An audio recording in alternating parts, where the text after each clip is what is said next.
Assalamualaikum warahmatullahi wabarakatuh. Hai teman-teman semua, apa kabarnya nih? Semoga sehat selalu ya. Kembali lagi bersama saya Hairul Ashabi, mahasiswa PPL Pendidikan Kimia UIN Wali Songo Semarang. Nah, pada pertemuan kali ini kita akan membahas mengenai elektrokimia. Kira-kira apa ya elektrokimia itu? Untuk lebih jelasnya, yuk kita simak video penjelasannya. Tahukah kalian, ternyata smartphone yang kita gunakan sehari-hari hanya bisa digunakan jika ada baterai yang ada energinya. Energi tersebut merupakan energi kimia yang harus diubah terlebih dahulu nih menjadi energi listrik. Sehingga smartphone dapat digunakan dan berfungsi sebagaimana mestinya. Perubahan energi kimia menjadi energi listrik dan sebaliknya energi listrik menjadi energi kimia disebut dengan elektrokimia. Elektrokimia berasal dari dua kata, yaitu elektro dan juga kimia. Elektro berasal dari bahasa Inggris, electricity, yang artinya adalah listrik. Sedangkan kimia yaitu ilmu kimia. Sehingga elektrokimia merupakan cabang ilmu kimia yang membahas hubungan reaksi redoks dengan energi listrik. Keduanya berlangsung dalam sebuah alat yang disebut sel elektrokimia. Sel elektrokimia terbagi menjadi dua macam, yaitu sel volta dan juga sel elektrolisis. Nah, pada pembahasan kali ini kita akan membahas mengenai sel volta. Yuk kita bahas bersama-sama.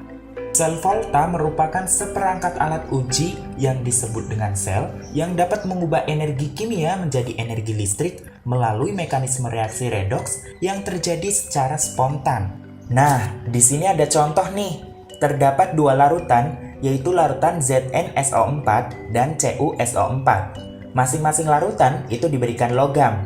Pada larutan ZnSO4 diberikan logam Zn, sedangkan larutan CuSO4 diberikan logam Cu.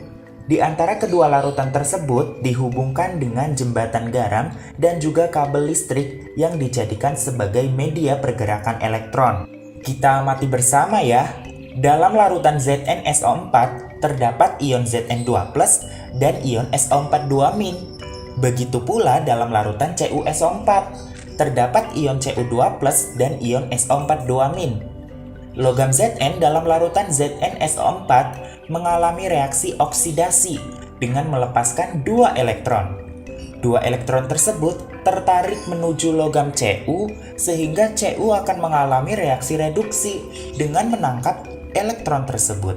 Jika dilihat secara mikroskopis, pelepasan dua elektron pada logam Zn menyebabkan Zn berubah menjadi Zn2+ dan terlarut dalam larutannya. Sedangkan penangkapan dua elektron pada logam Cu mengakibatkan terjadinya ikatan antara elektron dan ion Cu2+ yang menghasilkan endapan Cu yang menempel pada logam. Proses tersebut akan berlangsung secara terus-menerus, sehingga terjadi ketidakstabilan. Pada larutan ZnSO4, terlalu banyak ion positif yang dihasilkan. Begitu pula larutan CuSO4, terlalu banyak ion negatif yang dihasilkan. Sehingga, di sini jembatan garam mengambil peran penting untuk menstabilkan larutan tersebut, dengan memberikan ion-ion sesuai kebutuhan. Artinya, ion negatif akan menstabilkan larutan ZnSO4 dan ion positif akan menstabilkan larutan CuSO4. Peristiwa tersebut merupakan peristiwa reaksi redoks. Nah, tempat terjadinya reaksi redoks itu disebut elektrode. Elektrode tempat terjadinya reduksi disebut katode. Elektrode tempat terjadinya oksidasi disebut anode. Nah, bisa disingkat nih dengan singkatan K-redok, katode reduksi, anode oksidasi. Elektron memiliki muatan negatif. Pelepasan elektron dari logam Zn terhadap logam Cu dapat kita artikan bahwa katode ini merupakan kutub positif, sedangkan anode merupakan kutub negatif, yang dapat kita singkat dengan istilah kapan, katode positif, anode negatif. Kemudian kita akan membahas mengenai notasi sel volta. Notasi sel volta merupakan simpulan reaksi yang terjadi pada sel volta. Kita ambil contoh dari reaksi yang tadi ya.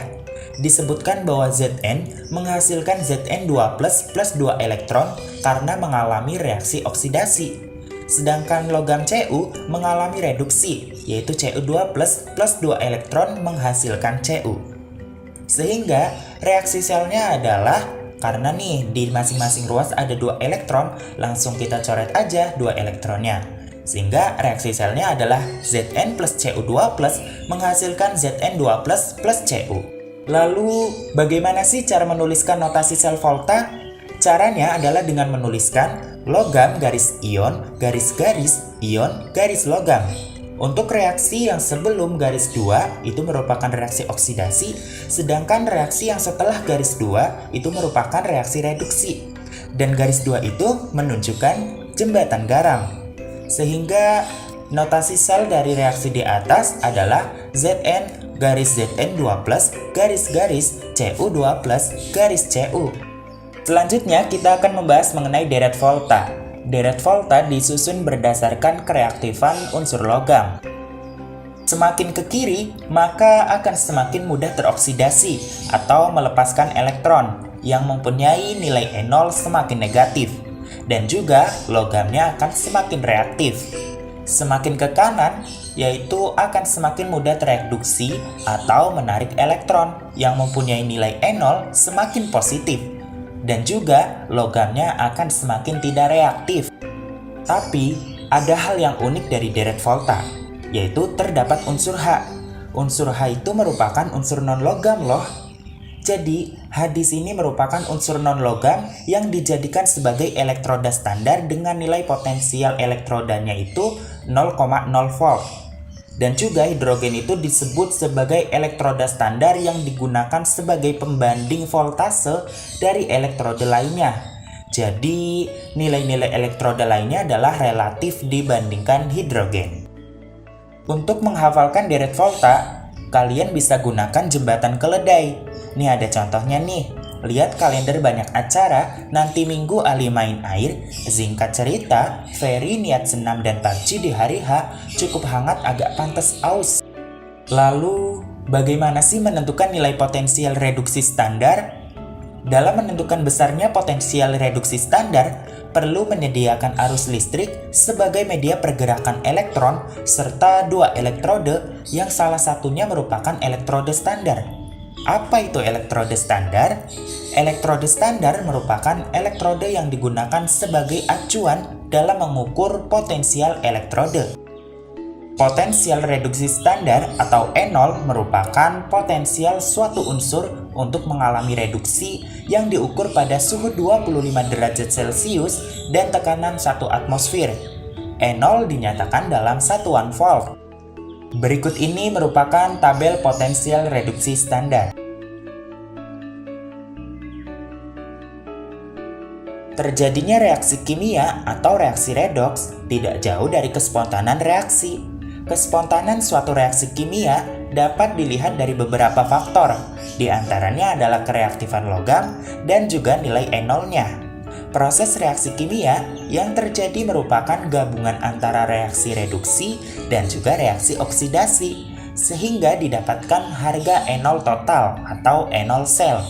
E0 total atau E0 sel merupakan potensial listrik gabungan antara proses reduksi dan oksidasi serta dapat dijadikan penentu berjalannya suatu reaksi. E0 sel dapat kita hitung dengan rumus E0 sel sama dengan E0 reduksi dikurangi E0 oksidasi. E0 sel yang bernilai positif artinya reaksi dapat berlangsung dengan sendirinya atau spontan. Sedangkan E0 sel yang bernilai negatif artinya reaksi tidak dapat berlangsung dengan sendirinya atau non-spontan. Aplikasi sel volta. Sel volta diterapkan pada sumber arus searah yang terbagi menjadi 2 macam, yaitu sel primer dan juga sel sekunder.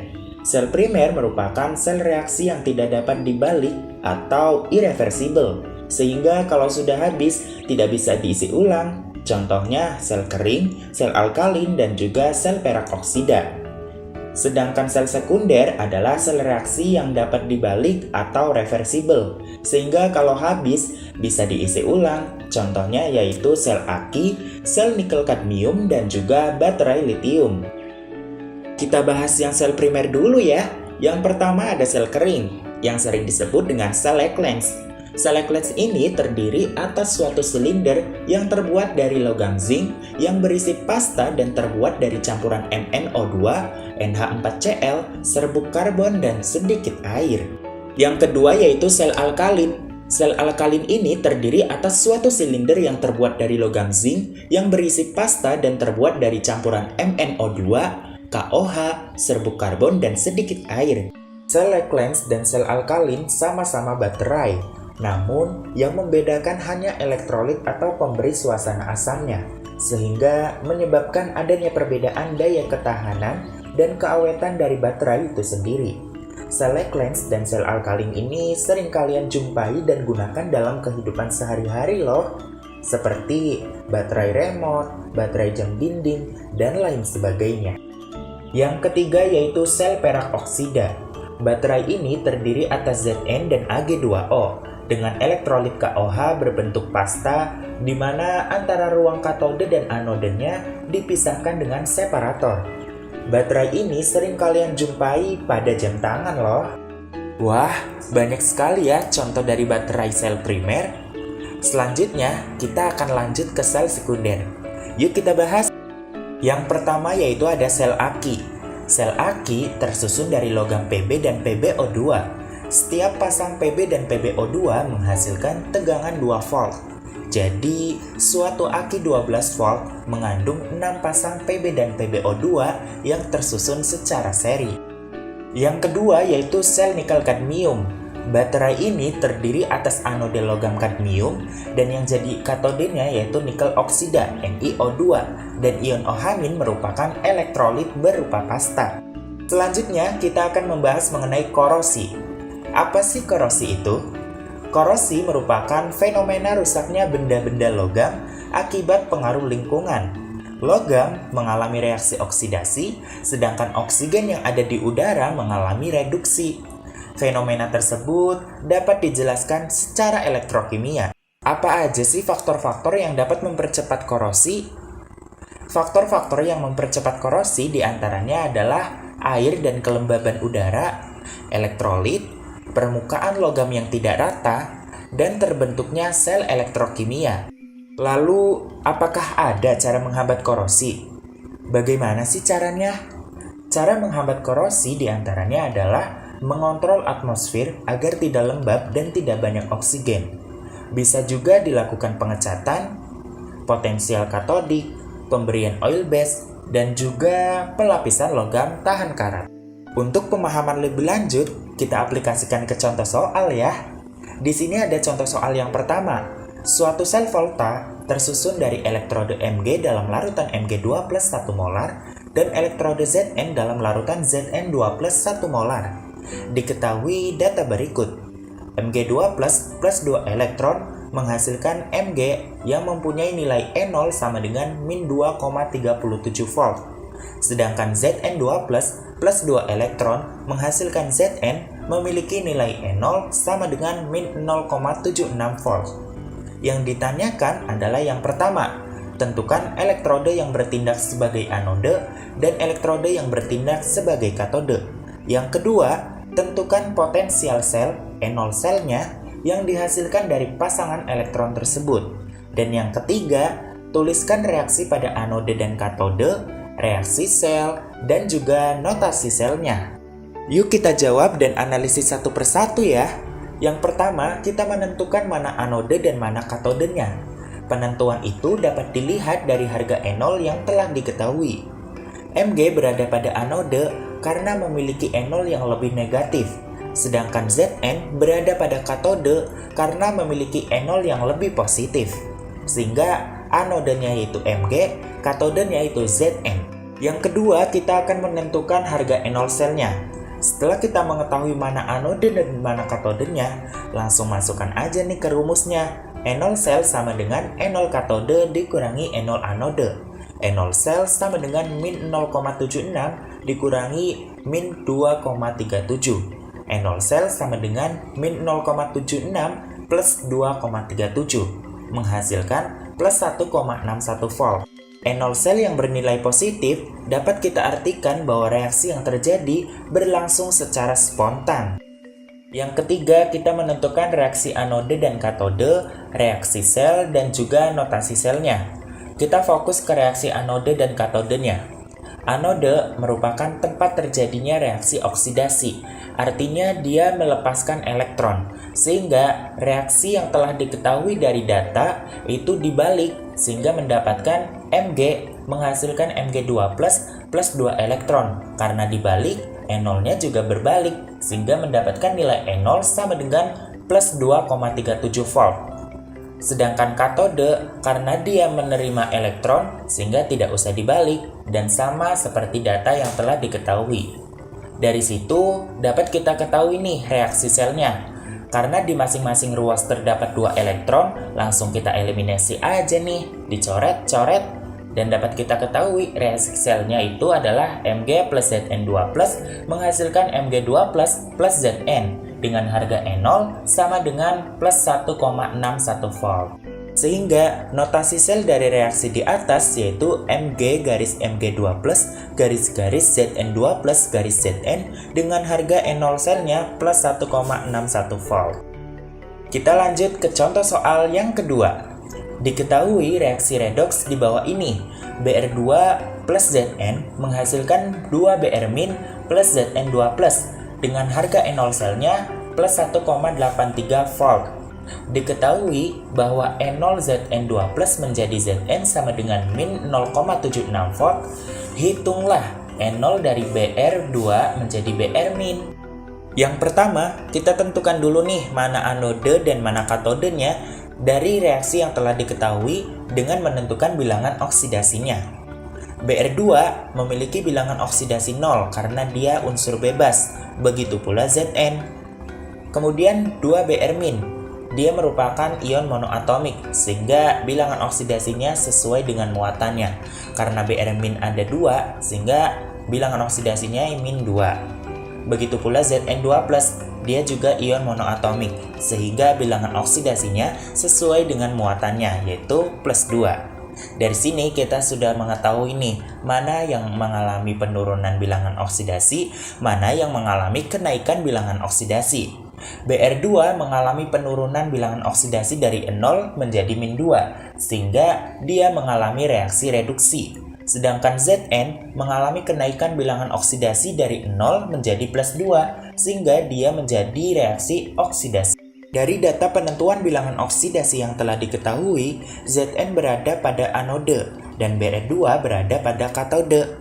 Nah, karena kita sudah mengetahui nih mana anode dan mana katodenya, langsung masukin aja ke rumus. E0 sel sama dengan E0 katode dikurangi E0 anode. Karena E0 selnya udah diketahui, kita masukin nih plus 1,83 sama dengan E0 katode karena E0 katode yang dicari. Kemudian dikurangi E0 anode min 0,76, sehingga E0 katode sama dengan plus 1,83 dikurangi 0,76 menghasilkan plus 1,07 volt.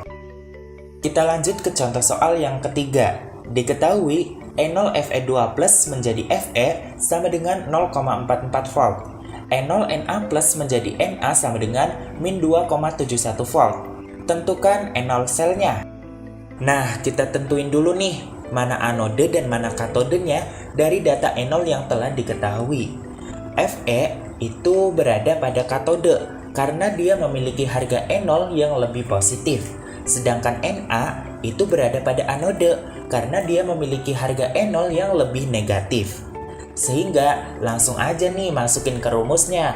E0 sel sama dengan E0 katode dikurangi E0 anode sama dengan min 0,44 volt dikurangi min 2,71 volt, sehingga didapatkan E0 selnya yaitu plus 2,27 volt.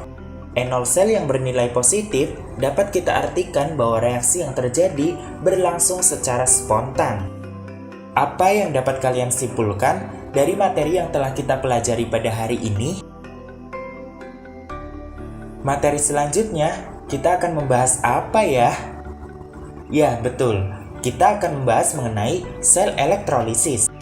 Silahkan teman-teman cari dan gali informasi sebanyak-banyaknya. Bisa melalui buku, internet, dan lain sebagainya. Demikian pembelajaran kita pada hari ini. Mohon maaf apabila ada salah kata atau kalimat dalam menyampaikan.